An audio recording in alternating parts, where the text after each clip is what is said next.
நாளை உயிர் போகும் இன்று போனாலும் கொள்கை நிறைவேற்று தோழா.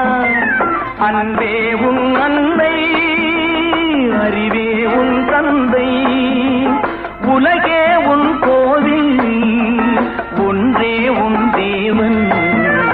மூன்றெழுத்தில் என் மூச்சிருக்கும், அது முடிந்த பின்னாலும் சேர்த்திருக்கும். உள்ளம் என்றொரு ஊர் இருக்கும், அந்த ஊருக்குள் எனக்கு ஒரு பேர் இருக்கும். கடமை, அது கடமை.